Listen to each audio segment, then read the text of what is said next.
क्या हुआ? हवा नहीं दे रहा।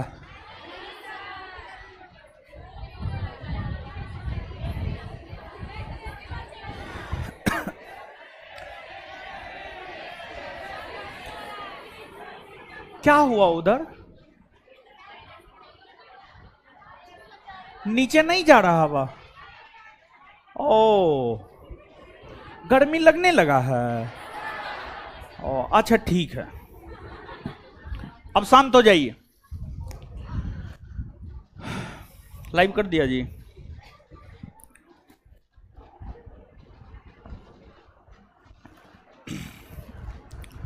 तो आ जाइए, हम लोग सामाजिक धार्मिक सुधार आंदोलन को पढ़ रहे हैं। यही टॉपिक है ना, सामाजिक धार्मिक सुधार आंदोलन।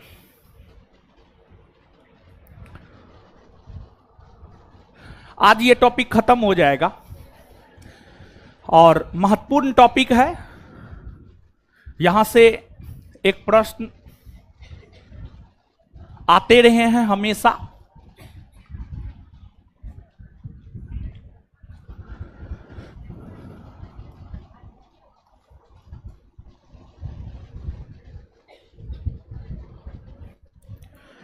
देखिए, इस टॉपिक में अभी तक जो हम लोग चर्चा किए हैं, राजा राम मोहन राय और ब्रह्म समाज,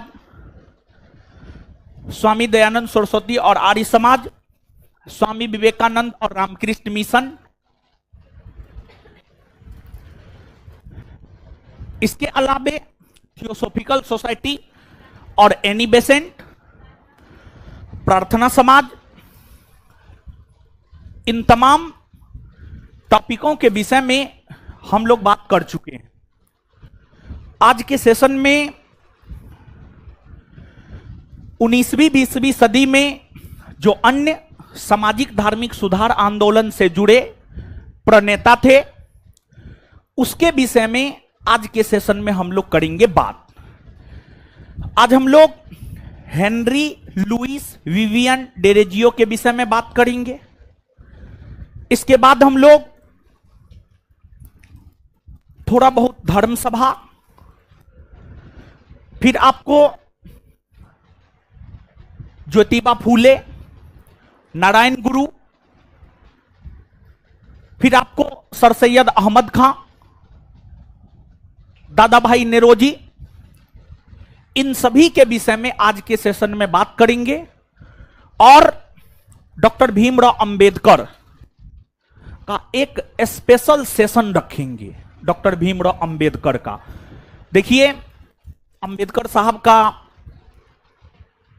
हर चीज में, चाहे भारत का स्वतंत्रता आंदोलन हो, चाहे संविधान निर्माण की प्रक्रिया हो, या फिर दलितों को उनका हक दिलाने की बात हो, इन सभी में डॉक्टर भीमराव अंबेडकर का बहुत बड़ा योगदान रहा है। तो एक अलग से सेशन रखेंगे डॉक्टर भीमराव अंबेडकर पर, समझ गए? एक अलग से पूरा का पूरा सेशन रखेंगे डॉक्टर भीमराव अंबेडकर पर। और एग्जाम ओरिएंटेड वो सेशन होगा, ऐसा नहीं कि कुछ और चीज बतलाया जाएगा। और आप क्वेश्चन बैंक पलट करके देखेंगे, इस बार भी संभवतः 1275 वाले में भी, अब प्रीलिम्स में पूछा है या मेंस में पता नहीं, लेकिन 1275 एग्जाम में पूछा है।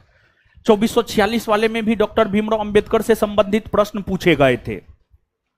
तो इन्हीं सब चीजों को आज के सेशन में पढ़ना है। तो हमने आपको यह बात बतला दिया है कि आज के सेशन में हमें पढ़ना क्या है।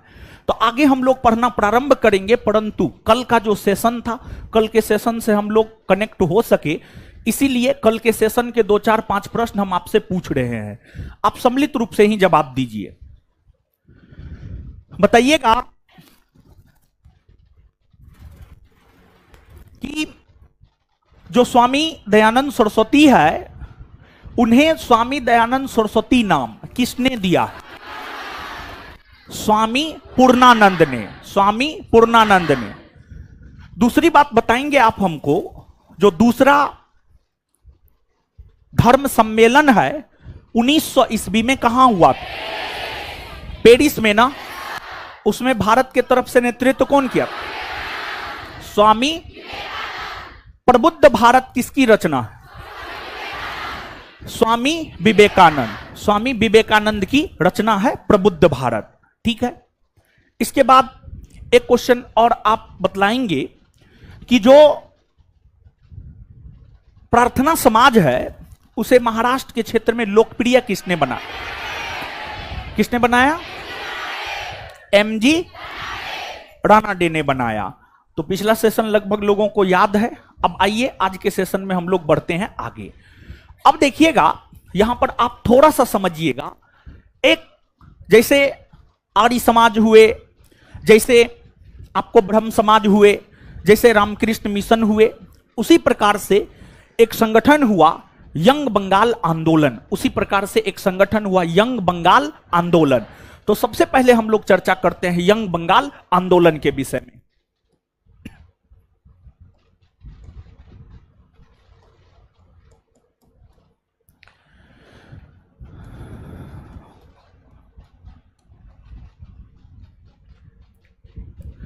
देखिए यंग बंगाल आंदोलन, जो यंग बंगाल आंदोलन है, इस संगठन की स्थापना वर्ष 1826 ईस्वी में बंगाल प्रेसिडेंसी में हेनरी लुइस विवियन डेरेजियो के द्वारा किया गया था। देखिए नाम से आपको लग रहा है कि कोई विदेशी होगा, लेकिन आप इस बात को जानिए हेनरी लुइस विवियन डेरेजियो कोई विदेशी नहीं थे, बल्कि वे भारतीय मूल के थे। उनका जन्म 1809 में हुआ था। 1809 में उनका जन्म बंगाल प्रेसिडेंसी में हुआ था। तो भारतीय मूल के थे आपको हेनरी लुइस विवियन डेरेजियो। और काफी कम उम्र में बंगाल के भीतर युवाओं के बीच काफी अधिक लोकप्रिय हुए थे विवियन डेरेजियो। और विवियन डेरेजियो जो है अपने संगठन यंग बंगाल के कारण ही लोकप्रिय रूप में उभर करके जो है आपको सामने आ पाए। तो जो यंग बंगाल आंदोलन है यह 1826 ईस्वी में विवियन डेरेजियो के द्वारा स्थापित किया गया था। विवियन डेरेजियो के द्वारा 1826 ईस्वी में यंग बंगाल आंदोलन स्थापित किए गए थे। अब सवाल यह उठता है कि जैसे आर्य समाज था, जैसे ब्रह्म समाज था, आर्य समाज की अगर हम लोग बात करें तो जो आर्य समाज था हिंदू धर्म, हिंदू समाज में सुधार लाने को लेकर प्रयास किया। फिर आपको ब्रह्म समाज, भारतीय समाज में जो तमाम प्रकार की कुरीतियां और बुराइयां फैली हुई थी उसको दूर करने को लेकर प्रयास आपको ब्रह्म समाज ने किया। उसी प्रकार से जो यंग बंगाल आंदोलन है, यंग बंगाल आंदोलन की मांग क्या थी, इस आंदोलन से जुड़े लोग चाहते क्या थे? देखिए यंग बंगाल आंदोलन के नेतृत्वकर्ता जो डेरेजियो साहब थे, उनका मांग था प्रेस यानी मीडिया को आजादी दी जाए, मीडिया को स्वतंत्रता दी जाए। देखिए ऐसा उन्होंने मांग क्यों किया? हुआ यह था कि 1826 से पहले 1823 ईस्वी में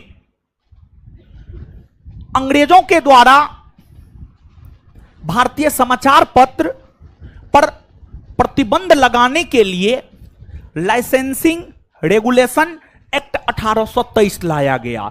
लाइसेंसिंग रेगुलेशन एक्ट 1823 लाया गया। लाइसेंस रेगुलेशन एक्ट 1823 के तहत भारतीय समाचार पत्र पर कुछ प्रतिबंध लगाए गए और यह प्रावधान किया गया कि अगर कोई भारतीय समाचार पत्र निकालना चाहता है तो उसे लाइसेंस लेना होगा। बिना लाइसेंस के कोई भी भारतीय समाचार पत्र नहीं निकाल सकते, बिना लाइसेंस के कोई भी भारतीय समाचार पत्र नहीं निकाल सकते हैं। और इस लाइसेंस रेगुलेशन एक्ट के कारण राजा राम मोहन राय की पत्रिका मिरातुल अखबार प्रतिबंधित हो गई थी। तो लाइसेंस रेगुलेशन एक्ट के तहत भारतीय समाचार पत्र के ऊपर जो प्रतिबंध लगाया गया था उस प्रतिबंध को समाप्त करने को लेकर विवियन डेरेजियो ने यंग बंगाल आंदोलन के जरिए अपनी आवाज को बुलंद करने का काम किया। तो पहला मांग था प्रेस को स्वतंत्रता दी जाए। दूसरी मांग थी, आप याद कीजिए कि जो भारत के गरीब गुरबा लोग थे उनका शोषण क्या सिर्फ अंग्रेज कर रहा था? नहीं, अंग्रेज तो शोषण कर ही रहा था, अंग्रेज के साथ साथ जो है भारतीय जमींदार भी भारतीय किसानों का शोषण कर रहा था। हां या ना? आपने विद्रोह पढ़ा है, वहां पर हमने इस बात की चर्चा किया है कि जो भारतीय जमींदार थे, भारतीय जमींदार वर्ग के लोग भी भारतीय किसानों का शोषण किया करता था। अब आप समझिएगा चीजों को कि जमींदारों के द्वारा जो भारतीय किसानों का शोषण किया जाता था, किसानों का शोषण ना हो इसको लेकर के यंग बंगाल आंदोलन ने आवाज बुलंद करने का काम किया था। किसानों का शोषण ना हो इसको लेकर के यंग बंगाल आंदोलन ने आवाज बुलंद करने का काम किया था। और इसके बाद भारत में अंग्रेजों का शासन था। अंग्रेजी शासन की अगर हम लोग बात करें तो अंग्रेजी शासन के दौरान भारतीय ब्रिटिशों के प्रति कितना भी अपना वफादारी दिखा देता था, लेकिन फिर भी भारतीयों को छोटे पद ही दिए जाते थे, कोई बड़े पद भारतीयों को नहीं दिए जाते थे। तो यंग बंगाल आंदोलन का यह भी मांग था कि जो भारत के लोग हैं, जो योग्य हैं ऊंचे पद के, उन्हें ऊंचे पद भी मिले, उन्हें ऊंचा पद भी मिले। तो ये तमाम प्रकार की मांगे यंग बंगाल आंदोलन की हुआ करती थी। और यंग बंगाल आंदोलन से अगर देखा जाए तो सबसे ज्यादा युवा वर्ग के लोग जो है आपको यंग बंगाल आंदोलन से जुड़े। यंग बंगाल आंदोलन के बैनर तले अपनी आवाज को बुलंद करने का काम बंगाल के नौजवान छात्रों ने किया था। लेकिन आप देखेंगे कि जो विवियन डेरेजियो है, मात्र 22 वर्ष के उम्र में 1831 ईस्वी में इनका निधन हो गया। 1809 में जन्म हुआ और 1831 ईस्वी में इनका निधन हो गया। लगभग 21-22 वर्ष के उम्र में ही इनका निधन हो गया और हेजा नामक बीमारी हो गया था। हेजा कॉलरा, समझ गए? हाँ, हेजा वही हेजा, ठीक है। हम क्या बोले हैं? भेजा, हेजा, ठीक है। तो हेजा नामक बीमारी के कारण जो है उनका निधन हो गया। लेकिन आप स्वयं सोच करके देखिए, अप्रोक्सीमेट 21-22 वर्ष के उम्र में उन्होंने एक जबरदस्त आंदोलन बंगाल के भीतर जो है आपको चलाया था और युवा थे। तो स्वाभाविक सी बात है कि उनके आंदोलन से जो है मुख्य तौर पर बंगाल के युवा वर्ग के लोग ही जो है आपको जुड़े थे। और डेरेजियो को आधुनिक भारत का प्रथम राष्ट्रवादी कवि माना जाता है। और जो सुरेंद्रनाथ बनर्जी है, सुरेंद्रनाथ बनर्जी ने डेरेजियो को हमारी सभ्यता का अग्रदूत और हमारी सभ्यता का पिता कहकर पुकारा है। हमारी सभ्यता का अग्रदूत और हमारी सभ्यता का पिता कहकर पुकारा है। देखिए, ऐसा एसएन बनर्जी ने इसलिए कहा क्योंकि जो बंगाल की संस्कृति थी, जो बंगाल की सभ्यता थी, उस सभ्यता को साथ लेकर चलने में डेरेजियो विश्वास करते थे। बंगाल की परंपराओं को साथ लेकर चलने में डेरेजियो विश्वास करते थे। यही वजह है कि डेरेजियो को एसएन बनर्जी ने हमारी सभ्यता का अग्रदूत और हमारी सभ्यता का पिता कहकर पुकारा है। और डेरेजियो की अगर आप बात करेंगे तो इन पर फ्रांसीसी क्रांति 1789 का काफी ज्यादा प्रभाव पड़ा था। 1789 ईस्वी में जो फ्रांसीसी क्रांति हुए थे उसका काफी ज्यादा प्रभाव डेरेजियो के ऊपर पड़ा था। फ्रांसीसी क्रांति हम आपको पढ़ाए हैं, याद है कि सब खा पी करके किए चौपट, नहीं किए हैं चौपट? हाँ, तो अगर रिवीजन नहीं कीजिएगा तो हो जाएगा सारा का सारा चौपट। तो ऐसे शनिवार तो आ ही रहा है, हम तो पूरे 2 सप्ताह के चीजों का रिवीजन करवाएंगे।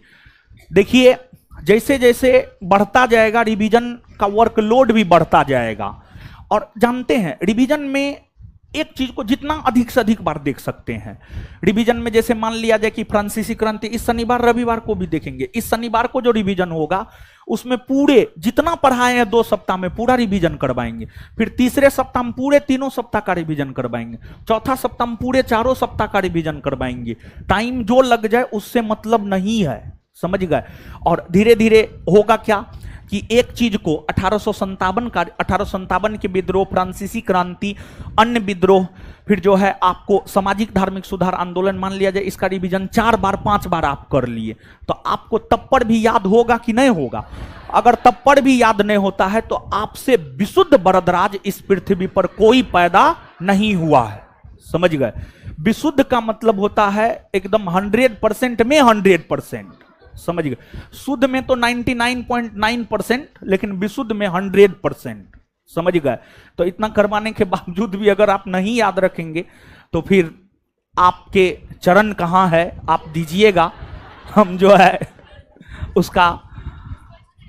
उसको स्पर्श करेंगे,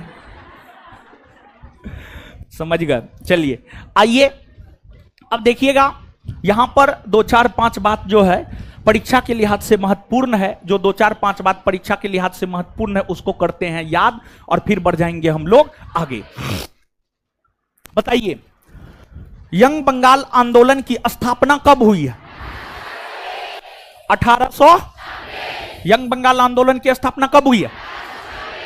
1800। यंग बंगाल आंदोलन के संस्थापक कौन है? कौन है? विवियन डेरेजियो। कौन है? विवियन डेरेजियो। इसके बाद आगे बताइएगा, विवियन डेरेजियो पर कौन क्रांति का बहुत ज्यादा प्रभाव पड़ा? कौन क्रांति का? कौन क्रांति का? अच्छा, इसके बाद जो है आधुनिक भारत का प्रथम राष्ट्रवादी कवि किसे माना जाता? किसे माना जाता है? डेरेजियो को हमारी सभ्यता का अग्रदूत और पिता किसने कहा? किसने कहा है? क्लियर है ये बात? चलिए ठीक है, नीचे से एक पॉइंट लिखिएगा।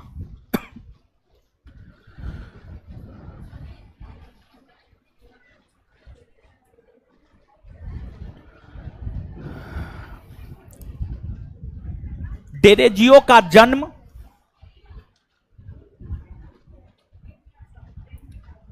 डेरेजियो का जन्म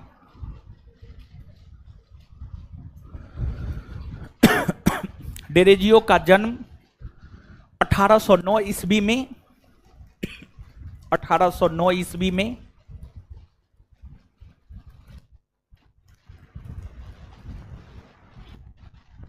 और मृत्यु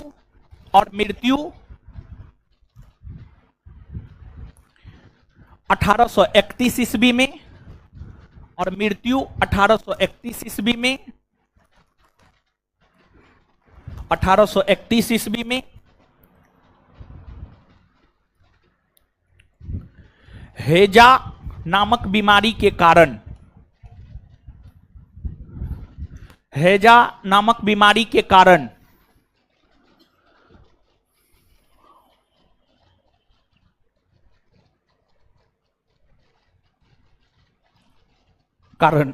हो गया था।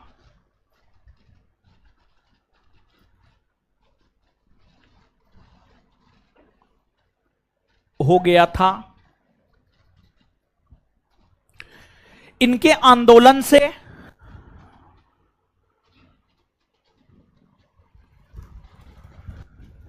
मुख्यतः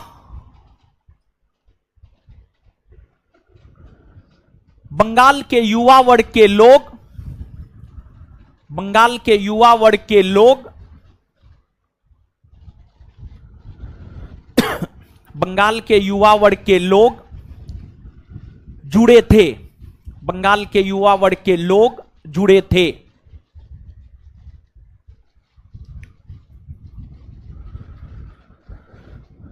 चलिए अब आगे समझिए। देखिए इसके बाद आपके नोट में हमारे ख्याल से धर्म सभा का विवरण होगा, है धर्म सभा का विवरण। अब समझिएगा, राजाराम मोहन राय जिसने सती प्रथा का अंत करवाने को लेकर एक महत्वपूर्ण योगदान चलाया। राजाराम मोहन राय के ही सहयोगी के तौर पर या एक साथी के तौर पर राधाकांत देव काम किया करते थे। और राधाकांत देव बंगाल के एक बहुत बड़े जमींदार थे। राधाकांत देव बंगाल के एक बहुत बड़े जमींदार थे और शुरुआती वर्षों में राधाकांत देव और राजाराम मोहन राय दोनों एक साथ काम किया करते थे। लेकिन बाद के वर्षों में जाकर दोनों के बीच वैचारिक मतभेद हो गए। और जब दोनों के बीच वैचारिक मतभेद हो गए, तत्पश्चात राजाराम मोहन राय अपना अलग काम करने लगे, राधाकांत देव अपना अलग काम करने लगे। और फिर हुआ ये, दोनों के बीच मतभेद इतना चरम स्तर पर पहुंच गया कि दोनों एक दूसरे के नीतियों का विरोध करना शुरू कर दिए। जहां राजाराम मोहन राय सती प्रथा को समाप्त करवाने को लेकर लगातार अपना आवाज बुलंद कर रहा था, वहीं राधाकांत देव सती प्रथा के समर्थन में कि सती प्रथा सही है, सती प्रथा सही है, सती प्रथा के समर्थन में राधाकांत देव आंदोलन चलाने का काम कर रहे थे। और जब 1829 ईस्वी में लॉर्ड विलियम बेंटिक ने राजाराम मोहन राय के सहयोग से कानून बनाकर सती प्रथा का अंत कर दिया, तो सती प्रथा के अंत करने का विरोध करने को लेकर और सती प्रथा सही प्रथा है इसका समर्थन करने को लेकर ही राधाकांत देव ने वर्ष 1830 ईस्वी में धर्म सभा नामक एक संगठन की स्थापना किया। धर्म सभा नामक एक संगठन की स्थापना किया। यहां से आपसे दो प्रकार के प्रश्न पूछे जाते हैं। एक प्रश्न तो सीधे तौर पर यह पूछा जाता है कि धर्म सभा के संस्थापक कौन है। एक तो सीधा तौर पर यह पूछा जाता है कि धर्म सभा के संस्थापक कौन है। तो धर्म सभा के संस्थापक कौन है? धर्म सभा के संस्थापक कौन है? दूसरा प्रश्न ऐसे पूछा जाता है, निम्नलिखित में से कौन ऐसा संगठन है जो सती प्रथा का समर्थन कर रहा था? तो सती प्रथा का समर्थन कर रहा था धर्म सभा। धर्म सभा। सती प्रथा का समर्थन कौन संगठन कर रहा? सती प्रथा का समर्थन कौन संगठन कर रहा? धर्म सभा। इसके बाद अब इसी प्रश्न को तीसरे तरीका से ऐसे पूछा जाता है, निम्नलिखित में से किस समाज सुधारक ने सती प्रथा का समर्थन किया? तो सती प्रथा का समर्थन किया राधाकांत देव ने। राधाकांत, मूल चीज आप समझे हैं? क्लियर है ये बात? इसके बाद आपके नोट में होगा हमारे ख्याल से देव समाज। देव समाज, देव समाज की अगर हम लोग बात करें तो जो देव समाज है यह लाहौर में, जो देव समाज है लाहौर में वर्ष 1887 ईस्वी में शिव नारायण अग्निहोत्री के द्वारा स्थापित किया गया था। और इस संगठन का भी जो काम था, भारत के उत्तरी पश्चिमी भाग में लाहौर के क्षेत्र में जितनी भी हिंदू धर्म में कुप्रथाएं फैली हुई है, उन कुप्रथाओं से लोगों को रूबरू करवाना और उसको समाप्त करने को लेकर जो है प्रयास करना इस संगठन का भी काम था। बहुत ज्यादा इसमें कुछ भी नहीं है। सीधे तौर पर आपको इस बात को याद रखना है कि जो देव समाज है, देव समाज नामक सामाजिक धार्मिक सुधार आंदोलन से जुड़े संगठन के संस्थापक कौन है? तो आंसर हो जाएगा शिव नारायण अग्निहोत्री। शिव नारायण अग्निहोत्री। तो देव समाज के संस्थापक, देव समाज के संस्थापक शिव नारायण अग्निहोत्री। इसके बाद आपको आगे होगा राधा स्वामी सत्संग आंदोलन। राधा स्वामी सत्संग आंदोलन। राधा स्वामी सत्संग आंदोलन की अगर हम लोग बात करें तो यह भी सामाजिक धार्मिक सुधार आंदोलन से जुड़ा एक संगठन था। यह संगठन उत्तर प्रदेश के आगरा के क्षेत्र में स्थापित हुआ था और इस संगठन की स्थापना शिवदयाल साहब ने किया था। शिवदयाल साहब ने किया था। क्लियर है ये बात? तो इसको भी आपको याद रखना है। तो जो उत्तर प्रदेश के आगरा के क्षेत्र में राधा स्वामी सत्संग आंदोलन की स्थापना हुई, उसके संस्थापक कौन थे? उसके संस्थापक शिवदयाल साहब। देखिए, अभी तक जितने भी संगठनों की चर्चा हमने आपके साथ की है, ये तमाम ऐसे संगठन थे जो हिंदू धर्म और हिंदू समाज में फैली कुरीतियों को दूर करने को लेकर लगातार आवाज बुलंद करने का काम कर रहा था। अब देखिएगा, जब इस चैप्टर को हमने शुरू किया था तो हमने आपको यह बात बतलाया था कि समस्या मूल तौर पर दो वर्ग के लोगों के साथ था। समस्या जो मूल तौर पर दो वर्ग के लोगों के साथ था, एक आपको महिला और एक आपको निम्न जाति, एक आपको महिला और एक आपको निम्न जाति। अब महिलाओं से संबंधित जो आपको सती प्रथा थी, जो आपको बाल विवाह प्रथा था, जो आपको हिंदू विधवा पुनर्विवाह अधिनियम था, तो कुल मिलाकर के आप देखेंगे कि 19वीं 20वीं सदी में जो सामाजिक धार्मिक सुधार आंदोलन हुए हैं, इस सामाजिक धार्मिक सुधार आंदोलन के जरिए कहीं ना कहीं महिलाओं को उनका हक और अधिकार दिलवाने का प्रयास निश्चित तौर पर किया गया और हद तक महिलाओं को अधिकार मिला भी। अब आप स्वयं सोचिए, आप कल के सेशन को याद कीजिए। कल के सेशन में हमने चर्चा किया था कि महिलाओं को वेद पढ़ने की अनुमति स्वामी दयानंद सरस्वती ने दिलाया, महिलाएं शिक्षा ग्रहण कर सकती थी। अब बाल विवाह को लेकर कानून बन गए, हिंदू धर्म की विधवा महिलाओं को फिर से विवाह करने का अधिकार मिल गया, सती प्रथा का अंत हो गया। तो आप स्वयं सोचिए कि जो ये सामाजिक धार्मिक सुधार आंदोलन था, जो कि महिलाओं को उनका हक और अधिकार दिलाने को लेकर हुआ था, उसमें यह आंदोलन सफल रहा या नहीं रहा? निश्चित तौर पर सफल रहा, निश्चित तौर पर सफल रहा। यह बात हम लोग इसलिए कह सकते हैं क्योंकि महिलाओं को जो जो अधिकार दिलाने को लेकर यह आंदोलन हुए थे, वे सभी के सभी अधिकार महिलाओं को मिला। अर्थात जो है यह आंदोलन अपने आप में जो है आपको सफल आंदोलन रहा है। इसके बाद अब दूसरा जो समस्या था वह आपको दलित जाति के लोगों के साथ था। निम्न जाति के लोगों के साथ दूसरा समस्या था।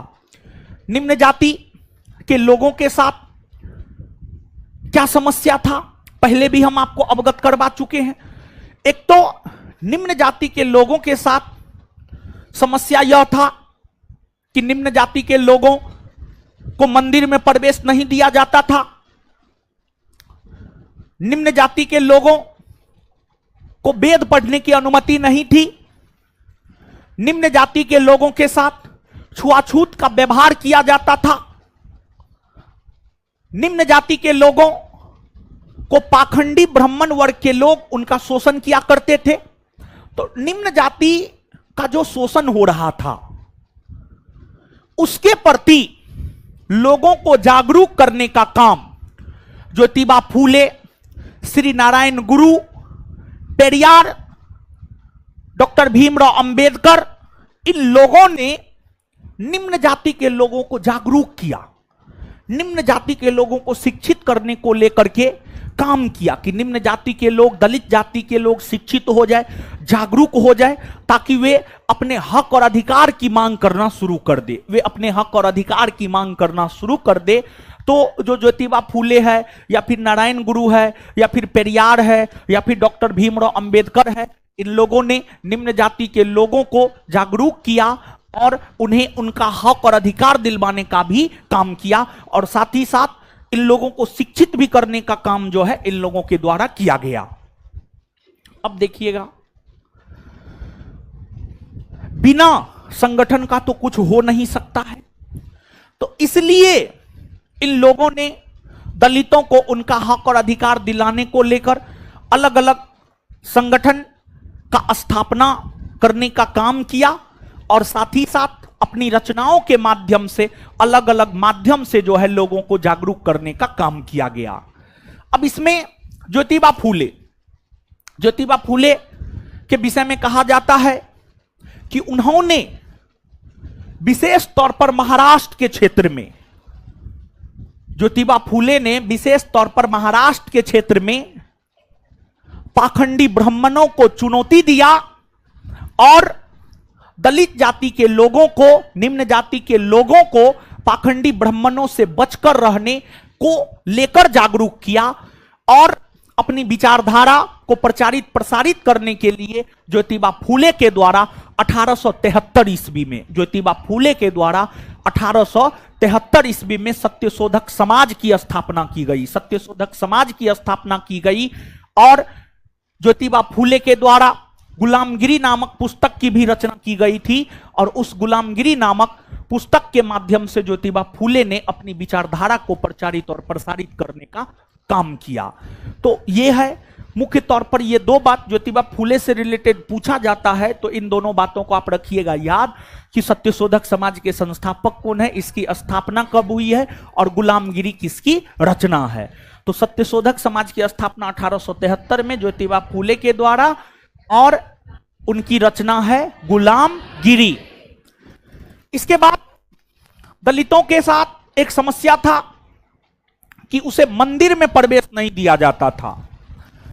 तो दलित जाति के लोगों को मंदिर में प्रवेश दिलाने को लेकर श्री नारायण गुरु के द्वारा वाइकोम सत्याग्रह चलाया गया था। श्री नारायण गुरु के द्वारा वाइकोम सत्याग्रह चलाया गया था और वाइकोम सत्याग्रह गांधी जी के सत्याग्रह पर आधारित था। वाइकोम सत्याग्रह की अगर हम लोग बात करें तो वाइकोम सत्याग्रह गांधी जी के सत्याग्रह पर आधारित था और इस सत्याग्रह के माध्यम से दलित जाति के लोगों को मंदिर में प्रवेश दिलाने का काम किया गया।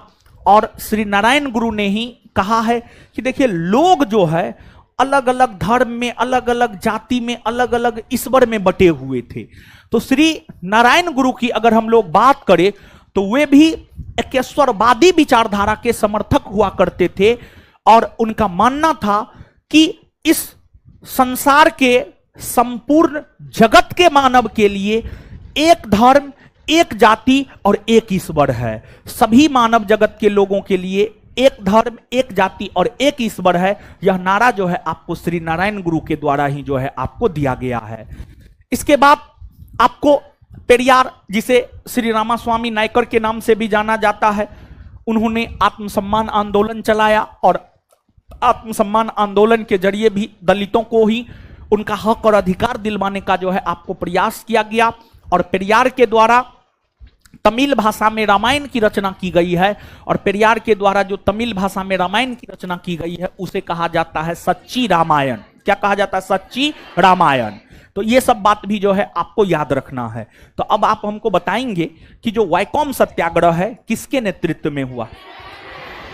श्री नारायण गुरु। वाइकोम सत्याग्रह किसके नेतृत्व? वाइकोम सत्याग्रह किसके नेतृत्व?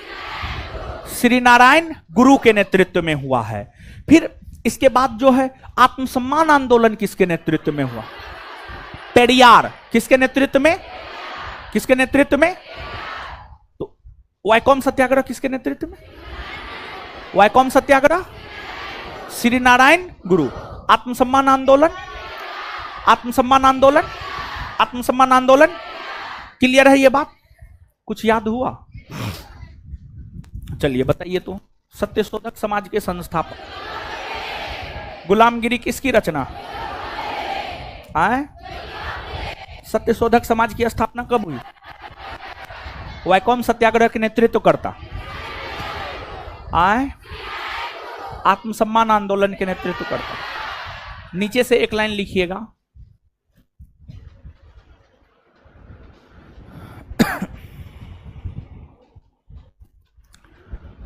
श्री नारायण गुरु ने कहा है कि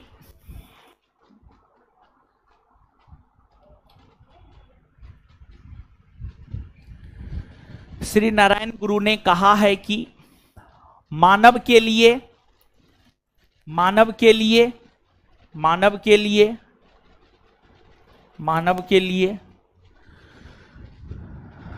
एक धर्म,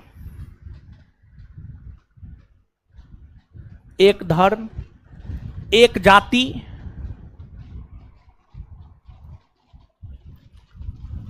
और एक ईश्वर। मानव के लिए एक धर्म, एक जाति और एक ईश्वर। एक ईश्वर।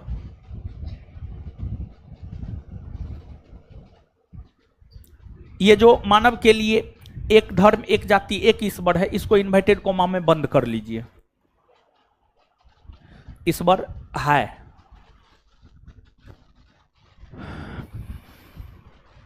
चलिए, अब इसके बाद देखिए, ऐसा तो नहीं था कि सिर्फ हिंदू धर्म और हिंदू समाज में ही कुरीति, कुप्रथा और बुराइयां फैली हुई थी।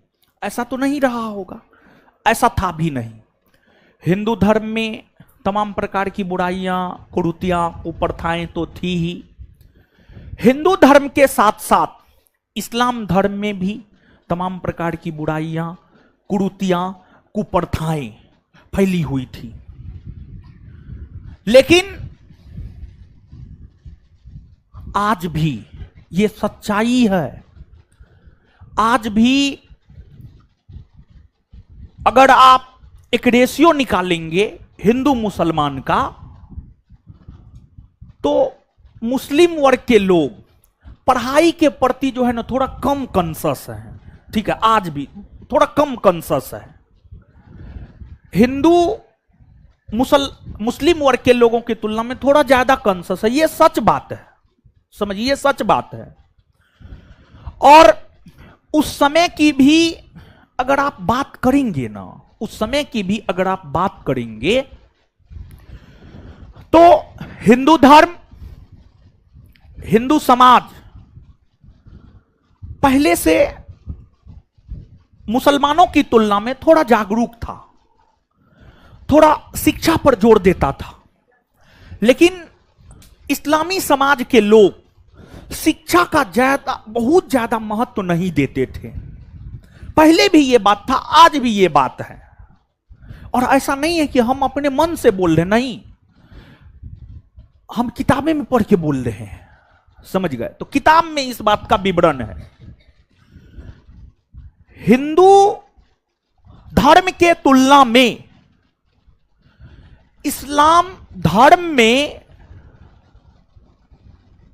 कुरीतियां, कुप्रथा और बुराइयों के खिलाफ लोग बाद में जाकर जागरूक हुए। इसका कारण था शिक्षा का कमी। इसका कारण था शिक्षा का कमी, शिक्षा का कमी।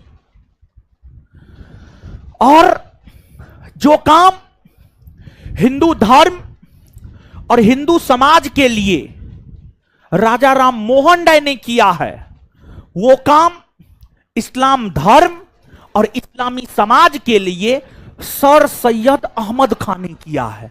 सर सैयद अहमद खान ने किया है, जिस वजह से सर सैयद अहमद खान को इस्लामी समाज का राजा राम मोहन राय कहा जाता है।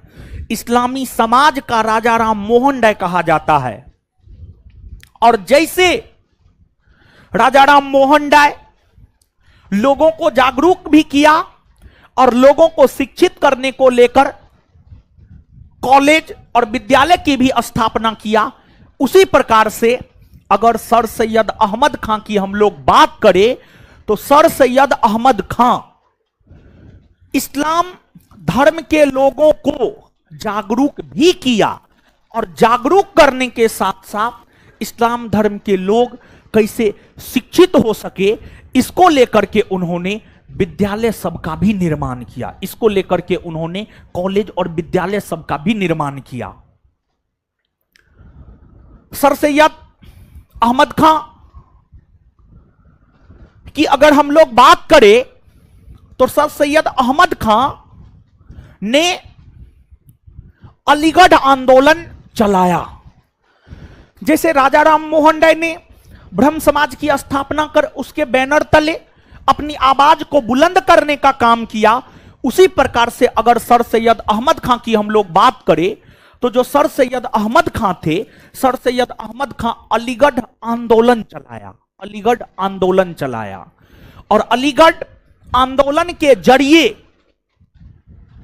इस्लामी समाज को शिक्षित करने का, जागरूक करने का, इस्लाम धर्म में फैली कुरीतियों को दूर करने का, कुप्रथा को दूर करने का प्रयास जो है आपको सर सैयद अहमद खान ने किया। अब आप सर सैयद अहमद खान को जब आगे जानेंगे तो वे हिंदू मुस्लिम एकता के बहुत बड़े समर्थक थे, बहुत बड़े समर्थक थे। आप इस बात से अनुमान लगाइए कि वे हिंदू और मुसलमान को भारत की दो आंखें कहा करते थे। वे हिंदू और मुसलमान को भारत की दो आंखें कहा करते थे। तो इस बात से ही आप अनुमान लगाइए कि वे हिंदू मुस्लिम एकता के कितने समर्थक थे। आप स्वयं सोच करके देखिए, उनका मानना था कि दोनों धर्मों में समरसता बनी रहे, एकता बनी रहे, और सबसे ज्यादा उन्होंने मुस्लिमों को शिक्षित करने के ऊपर काफी बल दिया। सर सैयद अहमद खान ने जो अलीगढ़ आंदोलन चलाया था, अलीगढ़ आंदोलन चलाने का उद्देश्य क्या था आप समझिएगा। अलीगढ़ आंदोलन चलाने का पहला उद्देश्य यह था अंग्रेजों से सहायता लेकर मुसलमानों को शिक्षित करना है, क्योंकि उस समय शासन अंग्रेजों का था, और जब शासन अंग्रेजों का था तो स्वाभाविक सी बात है, अगर मुस्लिम जगत के लोगों को शिक्षित करना है तो अंग्रेजों से सहायता तो लेना पड़ेगा, क्योंकि शासन तो अंग्रेजों का है। तो सर सैयद अहमद खान ने जो अलीगढ़ आंदोलन चलाया था, उस अलीगढ़ आंदोलन का, लेकिन सबसे असरदार आंदोलन की अगर हम लोग बात करें तो सबसे असरदार आंदोलन आपको अलीगढ़ आंदोलन रहा है, अलीगढ़ आंदोलन रहा है। और अलीगढ़ आंदोलन को चलाने वाले जो सर सैयद अहमद खान थे, उन्होंने अपनी विचारधारा को प्रचारित और प्रसारित करने हेतु एक पुस्तक की रचना किया था, जिसका नाम है तहजीब उल अखलाक। तहजीब उल अखलाक, और तहजीब उल अखलाक का शाब्दिक अर्थ होता है सभ्यता और नैतिकता। सभ्यता और नैतिकता मतलब उन्होंने अपनी रचना के माध्यम से इस बात का प्रचार प्रसार किया कि एक मुस्लिम सभ्य समाज में क्या होना चाहिए, क्या नहीं होना चाहिए, किसे मुस्लिम सभ्य समाज कहा जाएगा, मानव में क्या नैतिकता होनी चाहिए। इन चीजों के ऊपर अपनी रचना के माध्यम से उन्होंने जोर दिया, और साथ ही साथ उनके विषय में कहा जाता है कि उन्होंने कुरान के ऊपर, कुरान जो कि इस्लाम धर्म का पवित्र ग्रंथ माना जाता है, कुरान के ऊपर उन्होंने टीका लिखने का काम किया था। और सर सैयद अहमद खान ने कुछ संगठन की भी स्थापना किया, जैसे सर सैयद अहमद खान ने 1864 ईस्वी में साइंटिफिक सोसाइटी नामक संगठन की स्थापना किया। फिर सर सैयद अहमद खान ने 1875 ईस्वी में मोहम्मडन एंग्लो ओरिएंटल कॉलेज की स्थापना किया, और सर सैयद अहमद खान ने जो 1875 ईस्वी में मोहम्मडन एंग्लो ओरिएंटल कॉलेज की स्थापना किया, वही मोहम्मडन एंग्लो ओरिएंटल कॉलेज 1920 ईस्वी से अलीगढ़ मुस्लिम यूनिवर्सिटी के नाम से जाना गया। अलीगढ़ मुस्लिम यूनिवर्सिटी के नाम से जो है वही जाना गया। समझ गए? तो इसके अलावे अगर आप सर सैयद अहमद खान की बात करेंगे तो अंग्रेजों ने इनका यूज किया। कैसे अंग्रेजों ने इनका यूज किया आप समझिएगा। देखिए, जब कांग्रेस की 1885 ईस्वी में स्थापना हुई थी तो अंग्रेजों की सहायता से कांग्रेस स्थापित हुआ था। अंग्रेजों का योगदान था कांग्रेस की स्थापना में। लेकिन 1887 जाते जाते 1885 में कांग्रेस की स्थापना हुई, अंग्रेजों के योगदान से कांग्रेस स्थापित हुआ, लेकिन 1887 ईस्वी जाते जाते अंग्रेजों का रुख कांग्रेस के प्रति बदल गया और फिर 1887 ईस्वी के बाद अंग्रेज कांग्रेस का विरोध करना शुरू कर दिया। तत्पश्चात अंग्रेजों ने कांग्रेस को तोड़ने के लिए राजा शिव प्रसाद और सर सैयद अहमद खां को तैयार किया और राजा शिव प्रसाद और सर सैयद अहमद खां ने कांग्रेस को तोड़ने का हर संभव प्रयास किया, लेकिन कांग्रेस को तोड़ नहीं पाया और सर सैयद अहमद खान ने कांग्रेस के ऊपर आरोप लगाया कि यह हिंदुओं का संगठन है, लेकिन उस बात में कोई सच्चाई नहीं थी, क्योंकि कांग्रेस से भारत के मुस्लिम वर्ग के लोग भी जो है आपको जुड़े हुए थे और कांग्रेस के विकल्प के तौर पर सर सैयद अहमद खान ने यूनाइटेड इंडियन पेट्रियोटिक एसोसिएशन नामक संगठन की स्थापना किया। यूनाइटेड इंडियन पेट्रियोटिक एसोसिएशन नामक संगठन की स्थापना सर सैयद अहमद खान ने किया, लेकिन उसके बावजूद भी वे कांग्रेस को तोड़ने में असफल रहे। वे कांग्रेस को नहीं तोड़ पाए और सर सैयद अहमद खान के विषय में कहा जाता है कि कभी भी उनका कांग्रेस से कोई नाता रिश्ता नहीं रहा है, उन्होंने कभी भी कांग्रेस ज्वाइन नहीं किया, वे कांग्रेस का विरोध किया करते थे। और साथ ही साथ सर सैयद अहमद खान की अगर हम लोग बात करें, वे अंग्रेजी शिक्षा के समर्थक हुआ करते थे। उनका मानना था कि भारत के मुसलमानों को शिक्षा अंग्रेजी भाषा में दी जाए और पश्चिमी जगत के तहत दिया जाए। जैसी शिक्षा पश्चिमी जगत में है, मतलब यूरोप अमेरिका जैसे देशों में जैसी शिक्षा है, जिस पद्धति के तहत शिक्षा दी जाती है, उसी पद्धति के तहत शिक्षा जो है भारत के मुसलमानों को भी दिया जाए, इस बात के पक्षधर हुआ करते थे सर सैयद अहमद खान। लेकिन देखिए, सर सैयद अहमद खान ने जो अलीगढ़ आंदोलन चलाया था, उस अलीगढ़ आंदोलन के ठीक विपरीत विचारधारा वाला आंदोलन था देवबंद आंदोलन। अलीगढ़ आंदोलन भी उत्तर प्रदेश से ही चले हैं और देवबंद आंदोलन की अगर हम लोग बात करें तो देवबंद आंदोलन भी उत्तर प्रदेश से ही चले हैं। और जो अलीगढ़ आंदोलन और देवबंद आंदोलन था, अगर इन दोनों आंदोलनों की हम लोग बात करें तो ये दोनों आंदोलन एक दूसरे के ठीक विपरीत विचारधारा वाला आंदोलन था। अब कहिएगा कैसे? तो देखिए, देवबंद आंदोलन कांग्रेस का समर्थन करता था, जबकि अलीगढ़ आंदोलन कांग्रेस का विरोध करता था। अलीगढ़ आंदोलन कांग्रेस का विरोध करता था तो वहीं देवबंद आंदोलन कांग्रेस का समर्थन करता था। एक तो यह हो गया। दूसरा, अलीगढ़ आंदोलन अंग्रेजी शिक्षा का समर्थक था तो वही देवबंद आंदोलन अंग्रेजी शिक्षा का विरोधी था। तीसरा, अलीगढ़ आंदोलन पश्चिमी जगत के शिक्षा का समर्थक था तो वहीं देवबंद आंदोलन की हम लोग बात करें तो भारतीय शिक्षा पद्धति का समर्थक था देवबंद आंदोलन। तो देवबंद आंदोलन और अलीगढ़ आंदोलन की अगर हम लोग बात करें तो ये दोनों आंदोलन एक दूसरे के ठीक विपरीत विचारधारा वाला आंदोलन था। एक उत्तर जाता था तो दूसरा दक्षिण जाता था। वहीं देवबंद आंदोलन की हम लोग बात करें तो जो देवबंद आंदोलन है यह चलाया गया है आपको मोहम्मद कासिम ननोतबी और सैयद अहमद गंगोही। मोहम्मद कासिम ननोतबी और सैयद अहमद गंगोही के द्वारा देवबंद आंदोलन जो है आपको चलाए गए हैं। अब यहां पर जो है आप लोग थोड़ा सा अलीगढ़ आंदोलन और देवबंद आंदोलन को पढ़िए। तो अलीगढ़ आंदोलन और देवबंद आंदोलन को पढ़िए।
पढ़ लिए, पढ़ लिए ना? चलिए बताइए तो, अलीगढ़ आंदोलन किसके नेतृत्व में चला? सर सैयद। अलीगढ़ आंदोलन किसके नेतृत्व में चला? देवबंद आंदोलन? मोहम्मद कासिम ननोतबी और सैयद अहमद गंगोही। तो ननोतमी और गंगोही, अंतिम दो लेटर याद रख लीजिए एक एक, गंगोही और ननोतबी, ननोतबी और गंगोही, ननोतबी और। तो देवबंद आंदोलन किसके नेतृत्व में चला? आए, ननोतबी और देवबंद आंदोलन किसके नेतृत्व में चला है? क्या ये दोनों आंदोलन एक दूसरे के विपरीत विचारधारा वाला था? था ना जी? अच्छा, कौन आंदोलन कांग्रेस का समर्थक था? देवबंद। कांग्रेस का विरोधी कौन? अंग्रेजी शिक्षा का समर्थक कौन? अलीगढ़ आंदोलन ना, अंग्रेजी शिक्षा का समर्थक। अच्छा, इस्लामी समाज का राजा राम मोहन राय किसे कहा जाता है? सर सैयद अहमद खां। तहजीबुल अखलाक किसकी रचना? या सभ्यता और नैतिकता किसकी रचना? क्या सर सैयद अहमद खान ने कुरान के ऊपर टीका लिखा ना? कौन हिंदू और मुसलमान को भारत की दो आंखें कहा करते थे? सर सैयद अहमद खान ने साइंटिफिक सोसाइटी की स्थापना कब किया? 1864। सर सैयद अहमद खान ने साइंटिफिक सोसाइटी की स्थापना कब किया? 1800। सर सैयद अहमद खान ने मोहम्मदन एंग्लो लिटरेरी कॉलेज की स्थापना कब किया?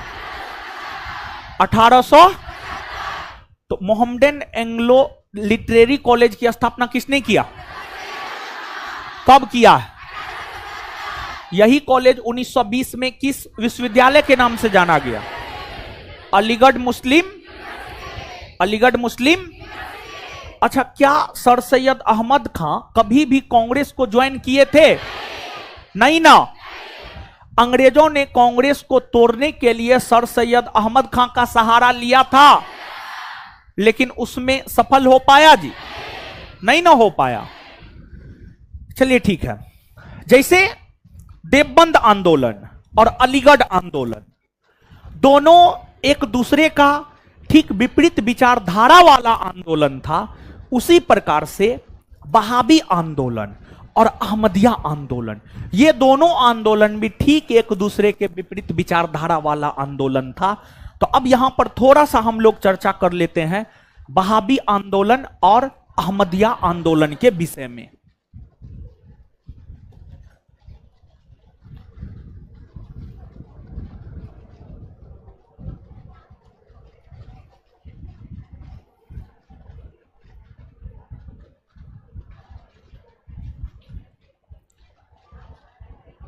चलिए समझिएगा।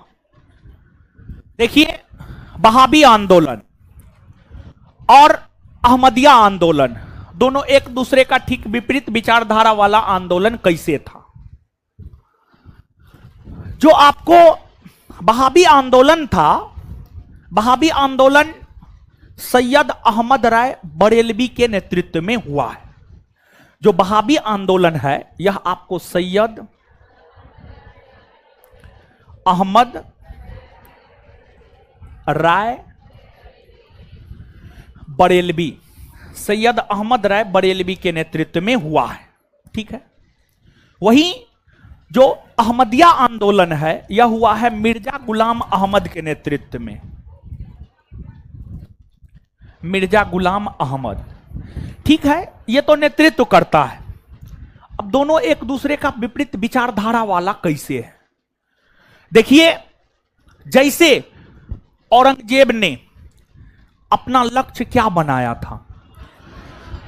औरंगजेब ने अपना लक्ष्य बनाया था दारुल हर्ब को दारुल इस्लाम में तब्दील करना है। दारुल हर्ब का मतलब होता है काफिरों का देश। दारुल हर्ब का मतलब होता है काफिरों का देश, और दारुल इस्लाम का मतलब होता है मुसलमानों का देश, मुस्लिम राष्ट्र। तो दारुल हर्ब को दारुल इस्लाम में तब्दील करना है, मतलब काफिरों के देश को इस्लामी राष्ट्र में तब्दील करना है। और यहां पर काफिर शब्द का प्रयोग विशेष तौर पर हिंदुओं के लिए किया गया था, क्योंकि भारत हिंदू आबादी वाला देश शुरू से रहा है। अधिक हिंदू आबादी वाला देश भारत शुरू से रहा है। ऐसा नहीं है कि आज हिंदुओं की आबादी भारत में ज्यादा है। आज भारत में 100 लोग में 80 गो हिंदू है, 14-15 गो मुसलमान है। 80 गो हिंदू है, 14-15 गो मुसलमान है, और बाद बाकी 5 गो में सिख, ईसाई, बौद्ध, जैन, पारसी सब है, नास्तिक उस्तिक सब है। समझ गए? तो हिंदू की आबादी काफी ज्यादा है।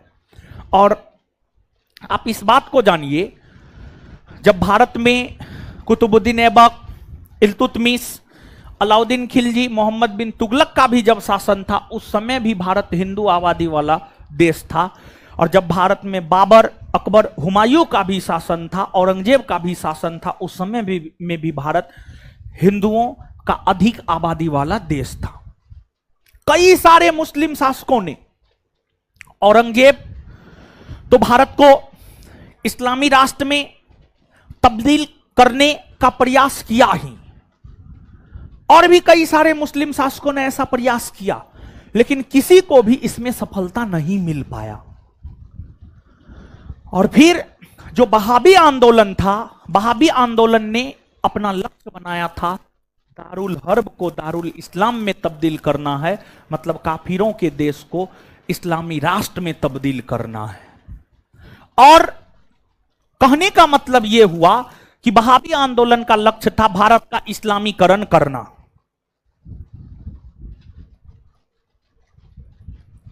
भारत का इस्लामीकरण करना, भारत के हिंदुओं को मुसलमान बनाना।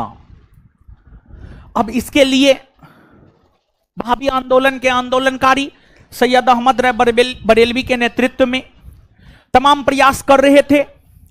और इस आंदोलन के तत्वाधान में सैयद अहमद राय बरेलवी ने जिहाद का नारा दिया। जिहाद अर्थात धर्म युद्ध का नारा दिया। धर्म युद्ध का नारा दिया। सैयद अहमद राय बरेलवी ने कहा कि जो वहाबी आंदोलन है, यह एक प्रकार से मुसलमानों के लिए धर्म युद्ध के समान है। मुसलमानों के लिए धर्म युद्ध के समान है, और भारत के सभी मुसलमान इसमें शामिल होकर के भारत को इस्लामी राष्ट्र तब्दील करने में अपना योगदान दे। लेकिन जो रूढ़िवादी मुसलमान थे, जिसकी चाहत थी कि भारत का इस्लामीकरण हो, वो इससे जुड़े। लेकिन जो शिक्षित मुसलमान थे, जो राष्ट्रवादी मुसलमान थे, वे इससे नहीं जुड़े। इसकी छवि सांप्रदायिक हो गई। इसकी छवि सांप्रदायिक हो गई, मतलब किसी एक खास धर्म को लेकर के यह छवि बना लिया था, जिस वजह से यह आंदोलन बहुत ज्यादा राष्ट्रीय स्तर पर इस आंदोलन को बहुत ज्यादा पहचान नहीं मिला। और एक बात आप जानिए, शुरू में यह आंदोलन सिखों के खिलाफ हुआ था। सिखों के खिलाफ, सिखों के खिलाफ शुरू में जो वहाबी आंदोलन था, इस आंदोलन का लक्ष्य था भारत के सिखों को मुस्लिम बनाना। लेकिन बाद में क्या हुआ, अंग्रेजी सरकार ने आंग्ल सिख युद्ध के माध्यम से सिख राज्य को जीतकर ब्रिटिश साम्राज्य में मिला लिया। और जब ब्रिटिश सरकार ने सिख राज्य को जीतकर ब्रिटिश साम्राज्य में मिला लिया, तो फिर यह आंदोलन अंग्रेजों के विरोध में होने लगे। तो शुरू में यह आंदोलन सिख विरोधी आंदोलन था, लेकिन बाद में जाकर यह आंदोलन अंग्रेज विरोधी आंदोलन हो गया। अंग्रेज विरोधी आंदोलन हो गया। और सांप्रदायिक छवि होने के कारण यह आंदोलन बहुत ज्यादा लोकप्रिय नहीं हो सका। यह आंदोलन बहुत ज्यादा लोकप्रिय नहीं हो सका। लाल कृष्ण आडवाणी प्रधानमंत्री क्यों नहीं बन सके? उनकी छवि सांप्रदायिक थी, समझ गए, इसी वजह से वो नहीं बन पाए। क्योंकि उन्होंने, आपको जानकर आश्चर्य होगा कि उन्होंने एक रथ यात्रा निकाला था, आप लोग जानते हैं, रथ यात्रा निकाला था।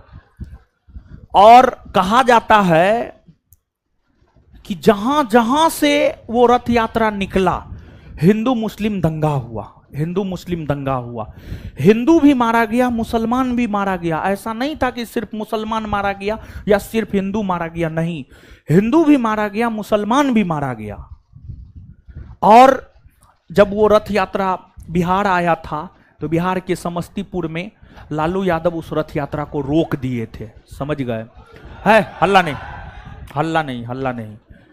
और उस समय लालू यादव ही बिहार के मुख्यमंत्री हुआ करते थे, उस समय लालू यादव बिहार के मुख्यमंत्री हुआ करते थे। और एक प्रकार से कहिए अच्छा काम किए। देखिए कोई भी यात्रा हो, अब उसमें हिंसा हो रही है, लोग मारे जा रहे हैं, चाहे हिंदू मारे जाए या मुसलमान मारे जाए, मारा तो जा रहा है मानवता, और मानव से बड़ा तो कोई है नहीं। ऐसा हम नहीं, बल्कि ऐसा स्वामी विवेकानंद कह रहे हैं, समझ गए, स्वामी विवेकानंद कह रहे हैं। और उस समय जो है लालू यादव भी स्वामी विवेकानंद का ये स्टेटमेंट दिए थे कि स्वामी विवेकानंद का मानना है कि मानव ही सबसे बड़ा है, जब मानव ही नहीं रहेगा तो मंदिर में घंटा कौन डोलाएगा, मस्जिद में इबादत कौन करेगा। उनका भाषण ही बड़ी लोकप्रिय हुआ था, समझ गए। तो ये चीज है, खैर ठीक है। तो देखिए सांप्रदायिक छवि का होना सही नहीं है, सही नहीं है। देखिए जैसे असदुद्दीन ओवैसी कभी देश का प्रधानमंत्री बन सकता है? नहीं बन सकता है, उसकी छवि वैसी है, समझिए, उसकी छवि वैसी है। तो सांप्रदायिक छवि सही छवि नहीं माना जाता है। अरे समरसता वाला छवि रखिए, सबको साथ लेकर के चलने में विश्वास कीजिए, समझे। तो ये वाला चीज है। तो ये है बहाबी आंदोलन। और बहाबी आंदोलन की अगर आप बात करेंगे तो बहाबी आंदोलन का सबसे बड़ा केंद्र बना था अपना पटना। बहाबी आंदोलन का सबसे बड़ा केंद्र कौन बना था? पटना। पटना जो बहाबी आंदोलन का सबसे प्रमुख केंद्र बना था, बहाबी आंदोलन को एल्गिन प्रथम ने दबा दिया। बहाबी आंदोलन को एल्गिन प्रथम ने दबा दिया। अब देखिएगा, हमने आपको जो ये बात बतलाया है कि बहाबी आंदोलन और अहमदिया आंदोलन दोनों एक दूसरे का ठीक विपरीत विचारधारा वाला आंदोलन था। ऐसा क्यों? जहां एक तरफ बहाबी आंदोलन जिहाद का नारा दे रहा था, भारत में संप्रदायवाद को फैला रहा था, भारत में हिंदू मुसलमान को लड़ाने का प्रयास कर रहा था, वहीं अहमदिया आंदोलन जिहाद के नारा का विरोध कर रहा था, जिहाद के नारा का विरोध कर रहा था। हिंदू मुस्लिम एकता स्थापित हो, इसको लेकर के अहमदिया आंदोलन काम कर रहा था, इसको लेकर के अहमदिया आंदोलन काम कर रहा था। और जो अहमदिया आंदोलन है, यह आंदोलन पंजाब के गुरुदासपुर के कादियानी नामक स्थान से शुरू हुआ है। जो अहमदिया आंदोलन है यह पंजाब के गुरुदासपुर के कादियानी नामक स्थान से शुरू हुआ है, जिस वजह से अहमदिया आंदोलन को कादियानी आंदोलन के नाम से भी जाना जाता है, समझ गए। और जो मिर्जा गुलाम अहमद है, ये अपनी विचारधारा को प्रचारित और प्रसारित करने के लिए बहरीन ए अहमदिया, बहरीन ए अहमदिया नाम से पुस्तक निकाला, और उस पुस्तक के माध्यम से अपनी विचारधारा को प्रचारित और प्रसारित करने का काम जो है आपको मिर्जा गुलाम अहमद ने किया। और मिर्जा गुलाम अहमद अपने आप को दूसरा पैगंबर कहता था, दूसरा पैगंबर कहता था। और साथ ही साथ मिर्जा गुलाम अहमद अपने आप को कृष्ण का अवतार भी कहता था, कृष्ण का अवतार भी कहता था, समझ गए। तो इस्लामी समाज में सुधार लाने को लेकर यही प्रमुख आंदोलन चले हैं, अलीगढ़, देवबंद, बहाबी, अहमदिया, ठीक है। तो अब जो है गुरुजी लोग अहमदिया और बहाबी दोनों को पढ़िए।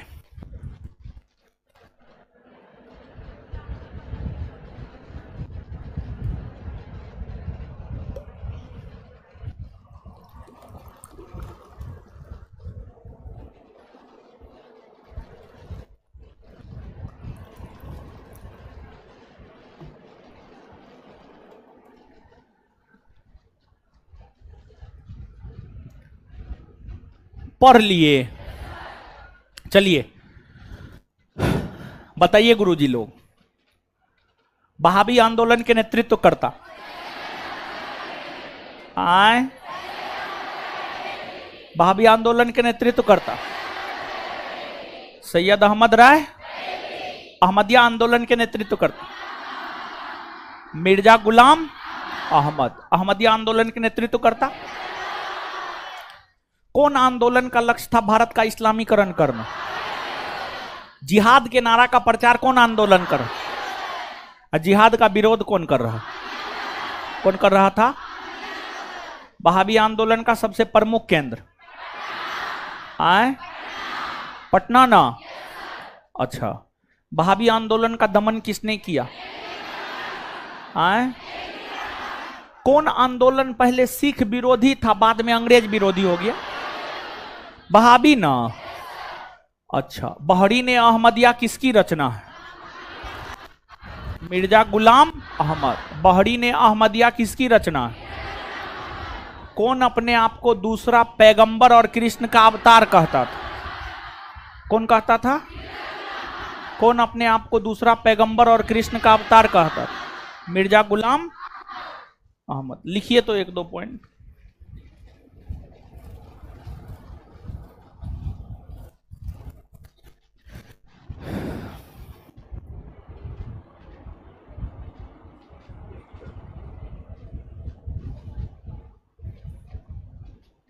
लिखिएगा। मिर्जा गुलाम अहमद ने मिर्जा गुलाम अहमद ने मिर्जा गुलाम अहमद ने मिर्जा गुलाम अहमद ने बहरीन ए अहमदिया बहरीन ए अहमदिया मिर्जा गुलाम अहमद ने बहरीन ए अहमदिया नामक, लिखना पड़ेगा,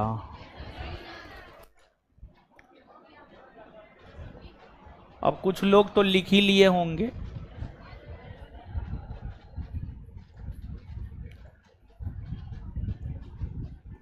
बहरीन ए अहमदिया,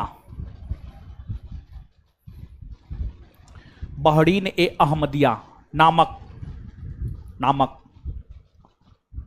साहित्य की रचना किया।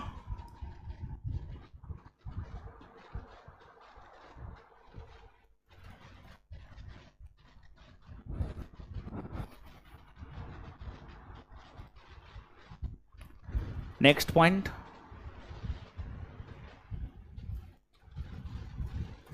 वहाबी आंदोलन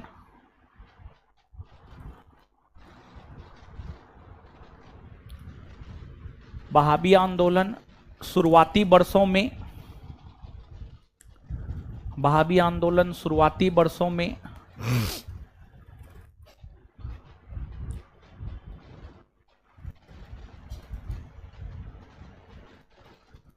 सिख विरोधी आंदोलन था। सिख विरोधी आंदोलन था। सिख विरोधी आंदोलन था। सिख विरोधी आंदोलन था। लेकिन लेकिन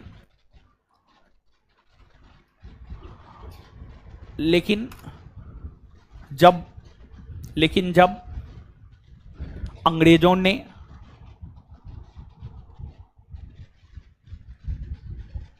पंजाब के सिख राज्य को जीतकर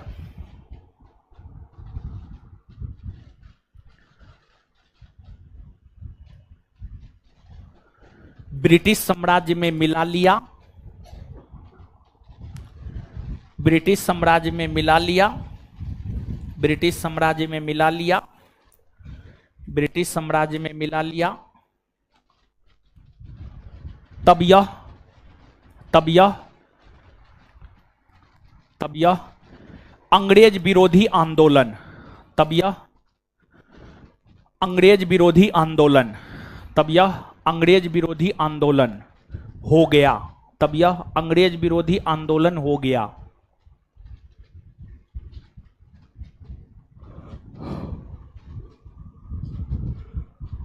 नेक्स्ट पॉइंट, वहाबी आंदोलन ने जिहाद का नारा दिया। वहाबी आंदोलन ने जिहाद का नारा दिया।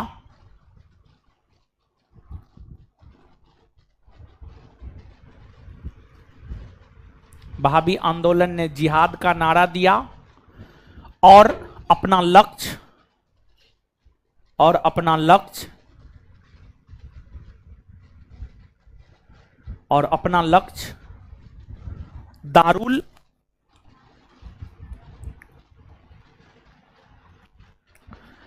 दारुल हर्ब कॉस्ट में काफिरों का देश। काफिर शब्द का प्रयोग यहां पर हिंदू के लिए हुआ है। काफिरों का देश क्या लिखे हैं? वहाबी आंदोलन ने जिहाद का नारा दिया और अपना लक्ष्य दारुल हर्ब को दारुल इस्लाम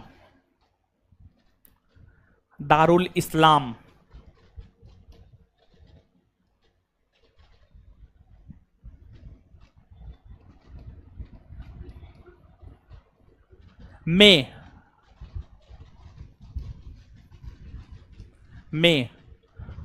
तब्दील करना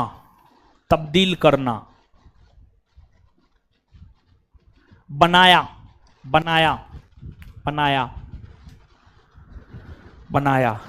अर्थात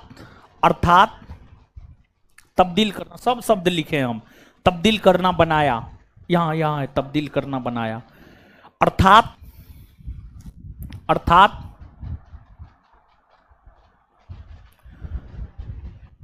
यह एक सांप्रदायिक छवि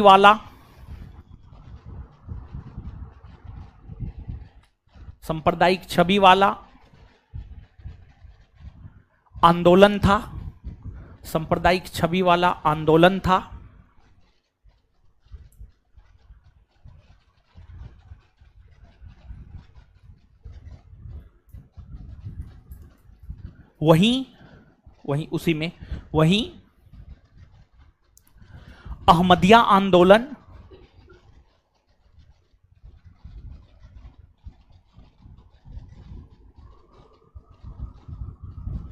वहीं अहमदिया आंदोलन जिहाद का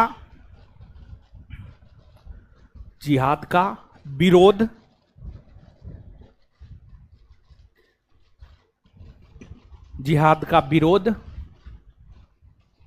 किया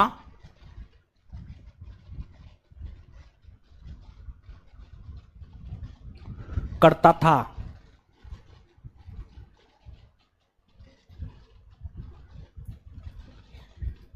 चलिए अब आगे सुनिए। देखिए, जैसे आज सबसे अधिक हिंदुओं की आबादी है, हमेशा सबसे अधिक हिंदुओं की आबादी रही है, तो हिंदू धर्म में ज्यादा कुरीतियां थी, ज्यादा लोग दूर करने को लेकर प्रयास किए। इस्लाम धर्म में कम कुरीतियां, कुप्रथाएं और बुराइयां थी, थोड़ा बहुत आंदोलन चला। फिर आपको पारसी धर्म, एक तो भारत में पारसी धर्म को मानने वाले लोगों की संख्या काफी कम है, तो पारसी धर्म में जो तमाम प्रकार की कुरीतियां फैली हुई थी उसको लेकर के भी आंदोलन हुए हैं। पारसी धर्म में फैली कुरीतियों को दूर करने को लेकर आंदोलन पारसी समाज के लोगों के द्वारा किया गया।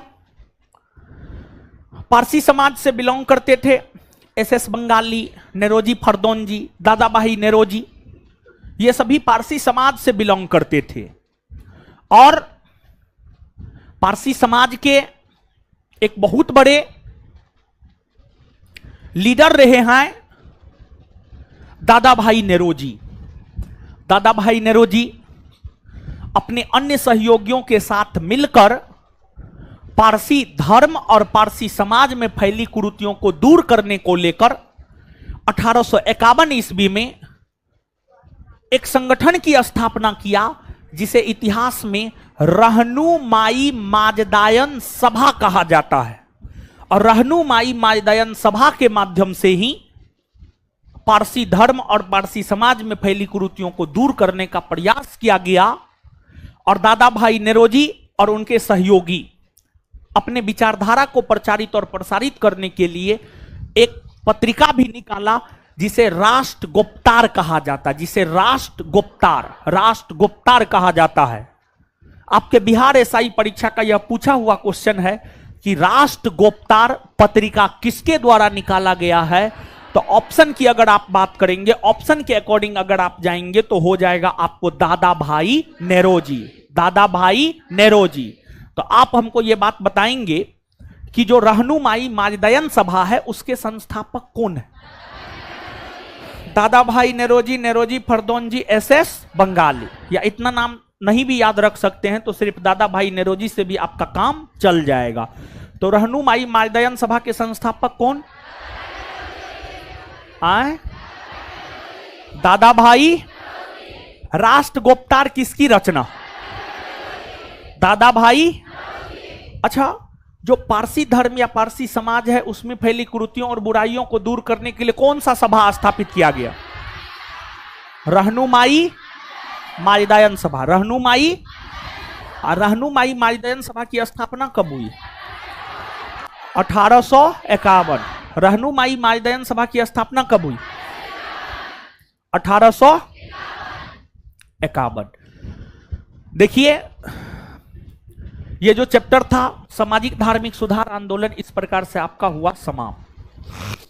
अब आप कोई भी ऑब्जेक्टिव उठा करके बना सकते हैं, 90% आपको क्वेश्चन बन जाएगा, समझ गए? 10% नहीं बनेगा, उसको याद रख लीजिएगा। और ऑब्जेक्टिव में भी यही सब होगा, ऐसा नहीं है कि कुछ अलग होगा। और लगभग 2 सप्ताह तो हमको झेल लिए हैं अब आप लोग ना। अब बिट्टू सर को एंट्री करवाते हैं, क्या विचार?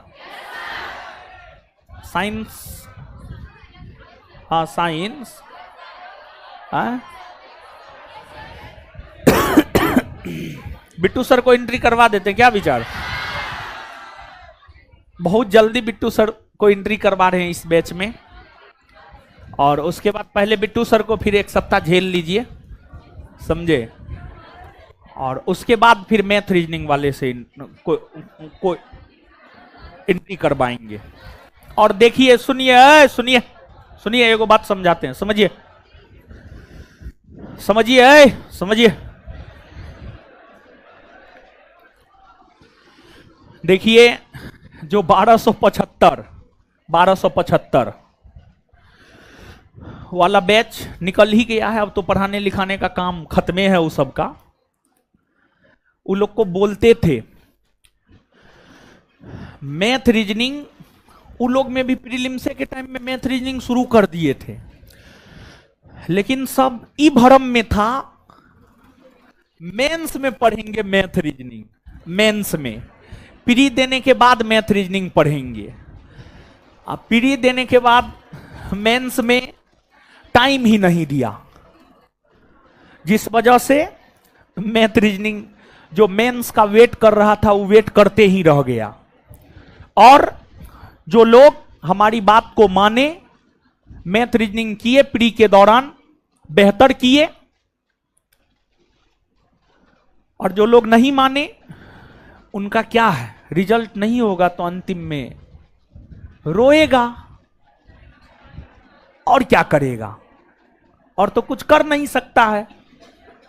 तो इसलिए रोने से बेहतर यही है कि पहले ही प्रिपरेशन अच्छे से कर ले। और देखिए, हम जो आपको बोलते हैं आप उस बात को मानिए, और डरने उड़ने का एकदम नहीं है सिलेबस को लेकर के। और परीक्षा कब किस करवट बैठेगा कोई नहीं जानता है। इस बार बताइए, एडजेक्ट तो ध्यान में भी नहीं है, मैथ रीजनिंग टोटल 25 गो पूछा था, 20 गो रीजनिंग पूछा, 5 या 6 गो मैथ पूछा, ऐसा ही ना है? डिस्कशन करवाए हैं हम, यूट्यूब पे है मेरा डाला हुआ है, जाकर के देख लीजिएगा। आप लोग को भी तो दिखलाए हैं, आपके बैच में पहला रोज तो वही ना बतलाए थे, समझ गए। तो कंपटीशन कौन करबट कब बैठेगा कहना मुश्किल है। अब आप स्वयं सोच करके देखिए, 20 गो रीजनिंग का पूछ देना कम बड़ी बात है, बहुत बड़ी बात है अपने आप में ये। तो कंपटीशन कब किस करबट बैठेगा कहना मुश्किल है। तो इसलिए अगर युद्ध भूमि में उतर रहे हैं तो अपने तर्कस में हर प्रकार का तीर लेकर के निकलिए, छोटा से छोटा तीर से ब्रह्मास्त्र तक लेकर के रखिए। जब जिसका जरूरत पड़ेगा तब उसको जो है उपयोग में ले आएंगे। ये होना चाहिए, समझिए, ये होना चाहिए आप में। और सिलेबस को लेकर के डरने की जरूरत नहीं है। और जैसे आपको हम पढ़ा रहे हैं, हमसे भी बेहतरीन बिट्टू झा सर आपको पढ़ाएंगे, समझ गए। साइंस में सर का कोई जोर नहीं है, चाहे साइंस हो या इकोनॉमिक्स हो, जो भी सब्जेक्ट पढ़ाते हैं गर्दा पढ़ाते हैं, समझ गए। उनका बहुत ज्यादा वीडियो तो यूट्यूब पे हम नहीं डलवाए हैं, डालने ही नहीं देते हैं वो, समझ गए। लेकिन कुछ कुछ वीडियो है उनका, जाकर के देख लीजिएगा। और हाल फिलहाल में एक उनका फिजिक्स का हीट नामक चैप्टर का वीडियो डलवाए हैं, जहां से हमेशा कंपटीशन में 1-2 प्रश्न आते रहता, आप जाकर के देख लीजिएगा। जनरल कंपटीशन में हीट मास्टर एक क्लास में पढ़ाता है और आपके बिट्टू झा सर 8 से 9 घंटा में हीट पढ़ाए हैं, समझ गए। 8 से 9 घंटा हीट पढ़ाए हैं, सब्जेक्टिव ऑब्जेक्टिव सारा कुछ करवाए हैं। आप जाकर के देख लीजिएगा, देखिएगा क्या, अब तो सर से मुलाकात ही होगा तो और आराम से पढ़िएगा, समझे। तो जो नए लोग हैं, देखिए जो पुराने लोग हैं, इसमें कुछ पुराने लोग भी हैं, जो नए लोग हैं वो एकदम से सब टीचर को देख लीजिए, समझ गए। उसके बाद फिर आप एडमिशन लीजिएगा, कहीं कोई दिक्कत नहीं है, डेमो अवेलेबल है आपको। तो कुल मिलाकर के हम यही कहना चाह रहे थे, मैथ और रीजनिंग जब से करवाएंगे तब से करना है। और एक बात और, पिछले क्लास में बोले थे रविवार को जो है टेस्ट लेंगे, लेकिन कुछ लड़का और लड़की सबका मैसेज आया टेलीग्राम पे, व्हाट्सएप पे, संस्थान के टेलीग्राम व्हाट्सएप पे कि जेपीएससी का परीक्षा है क्या, झारखंड का जेपीएससी का परीक्षा है। हाँ, कुछ लड़का लड़की जो है मैसेज किया कि सर रविवार को जो है जेपीएससी का परीक्षा है, तो इसी कारण जो है किसी और दिन टेस्ट ले लीजिए। तो ऐसा करे, सुनिए ना हीरो सब, अरे रुकिए ना, सुनिए तो।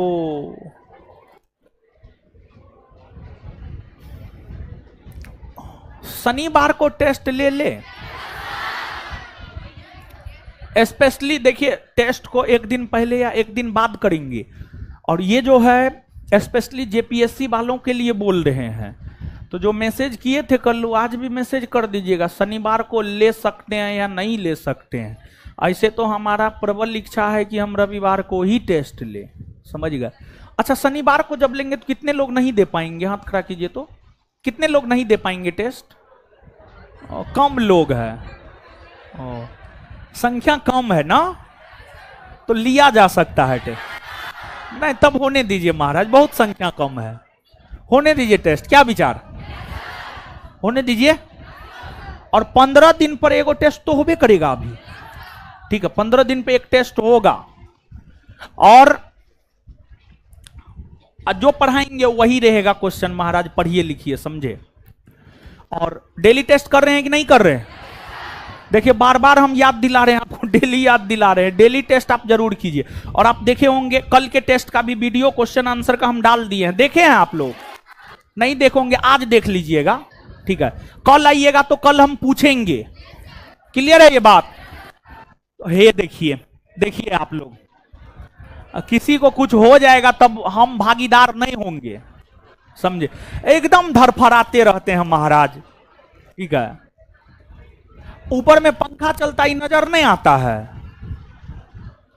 तो सुनिए हीरो सब, सुनिए, इतिहास में 3 गो चैप्टर खत्म हो गया है और बड़ा बड़ा और महत्वपूर्ण चैप्टर खत्म हुआ है।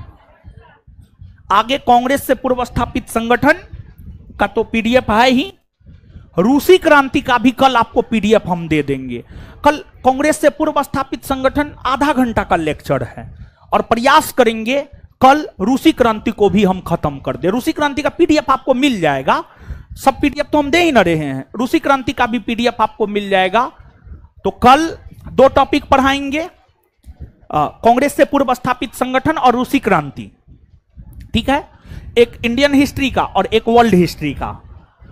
और फिर जो है आपको शनिवार को रिवीजन क्लास के साथ साथ करेंट, मिसलेनियस, बिहार टेस्ट शनिवार, अरे शनिवार को बोल रहे हैं, रविवार बोल दिए थे। हाँ? रविवार को टेस्ट होगा, रविवार को टेस्ट होगा, टेस्ट रविवार को होगा। जेपीएससी देने वालों की संख्या कम है, अब इक्का दुक्का है, 5-10% है, 90% लोग तो उपस्थित हैं। क्या रविवार को टेस्ट रहने दीजिए। देखिए अगर शनिवार को टेस्ट दीजिएगा तो फिर रिवीजन नहीं करवा पाएंगे, फिर जो है रिवीजन नहीं हो पाएगा, बिहार करेंट मिसलेनियस नहीं हो पाएगा। बिहार करेंट मिसलेनियस भी तो होना जरूरी है ना जी। 25 गो आता है क्वेश्चन, बिहार करेंट मिसलेनियस तीनों मिला करके। तो शनिवार को एक तो रिवीजन क्लास है, दूसरा शनिवार को बिहार करेंट और मिसलेनियस का क्लास है।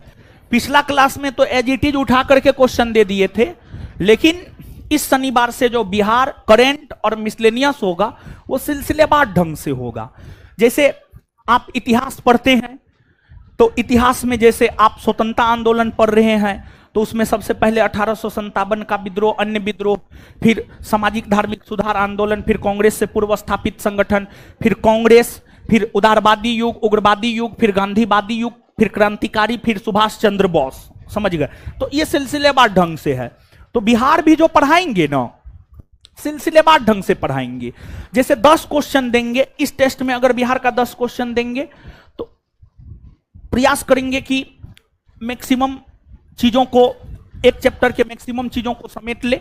अगर एक टेस्ट में एक चैप्टर कंप्लीट नहीं हो पाया बिहार का तो दूसरे टेस्ट में भी बिहार के उसी चैप्टर से क्वेश्चन दे देंगे। तो बिहार को भी हम लोग सिलसिलेवार ढंग से पढ़ेंगे, सही ढंग से पढ़ेंगे, यानी ताकि जो है सिलेबस भी खत्म हो जाए और क्वेश्चन आंसर के थ्रू आपका चीज हो भी जाए। तो करेंट जनवरी से शुरू किए हैं, बिहार शुरू से शुरू करेंगे, और मिसलेनियस भी जो है आपको शुरू से शुरू करेंगे। तो वो भी, पिछला टेस्ट भी महत्वपूर्ण था, ऐसा नहीं था कि वो महत्वपूर्ण नहीं था, और ये भी महत्वपूर्ण है, समझ गए। तो ये चीज है।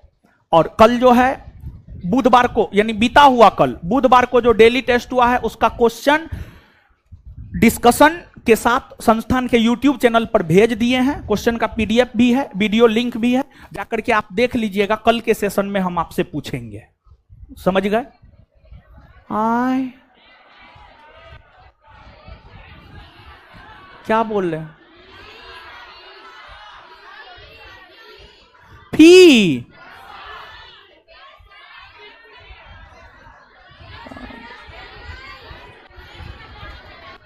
टेस्ट का टाइम, जो बैच का टाइम है वही टाइम रहेगा, बेचे के टाइम में रहेगा, बैच के टाइम में रहेगा। कोई दिक्कत नहीं, ठीक है। अब बिट्टू सर आ गए, अब फिर बिट्टू सर को एंट्री करने दीजिए, तब फी बता देंगे, ठीक है। अरे फी के लिए आप लोग काहे महाराज घबरा रहे हैं? हम फ्री में पढ़ा रहे हैं, आप लोग फी चिल्ला रहे हैं। पढ़िए ना महाराज फ्री में, क्या पता मन करेगा तो पूरा बेचे फ्री कर देंगे, यो तो हो सकता है। तो आराम से पढ़िए ना महाराज, पैसा के चक्कर में काहे रहते हैं। तो चलिए, ऐसा होगा नहीं, ज्यादा खुश नहीं होना।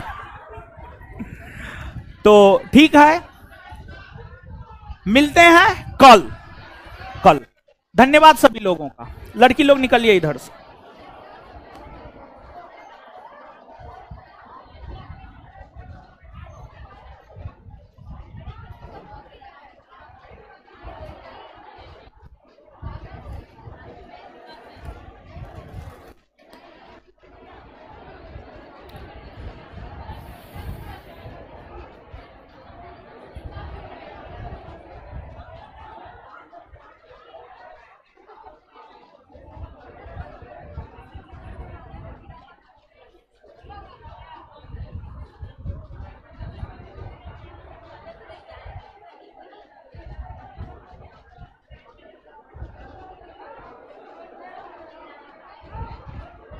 आराम से निकलिए, हड़बड़ाइए नहीं।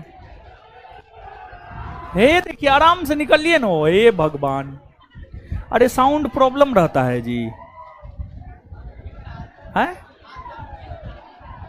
अभी तो मैसेज हमको आ रहा है।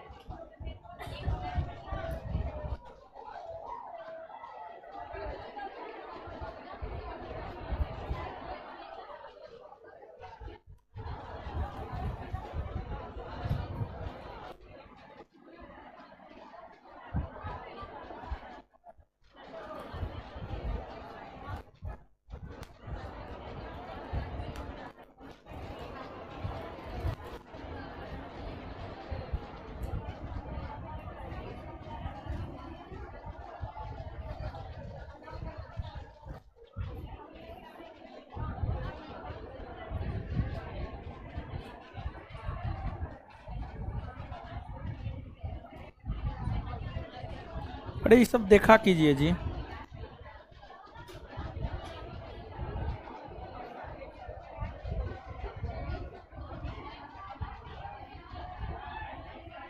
आराम से निकलिए, ऐसे मत हल्ला कीजिए।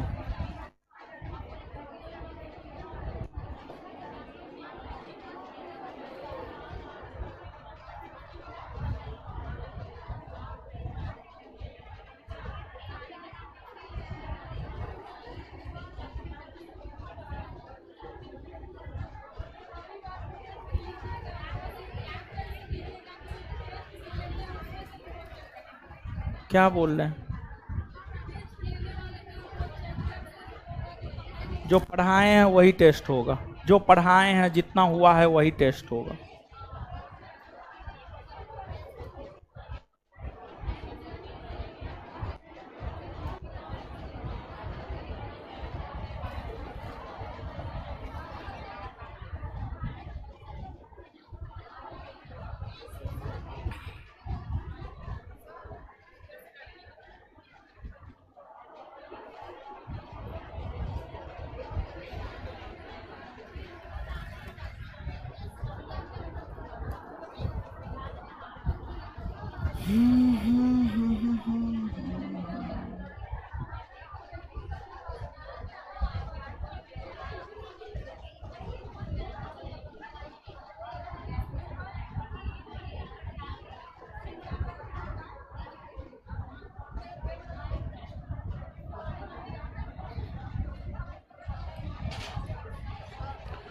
जो भी क्वेश्चन पूछे हैं, क्वेश्चन हम समझ ही नहीं पा रहे हैं। क्वेश्चन को थोड़ा और आप स्पष्ट करें।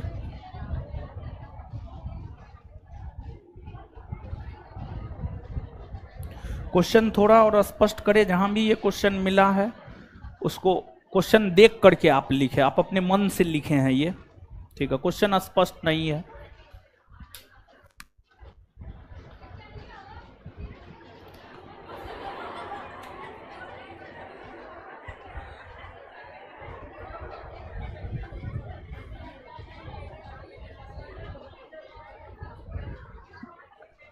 निकालिए, जल्दी जल्दी निकालिए सबको।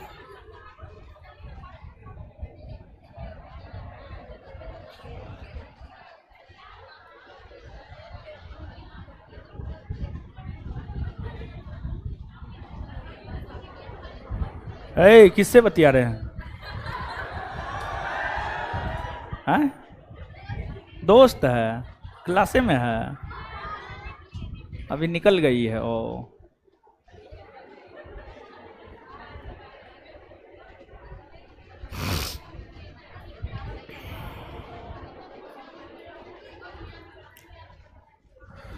एकदम क्लास छूटता है तुरंत मोबाइल से चालू हो जाते हैं ना। मोबाइल के बिना जीवन अधूरा है।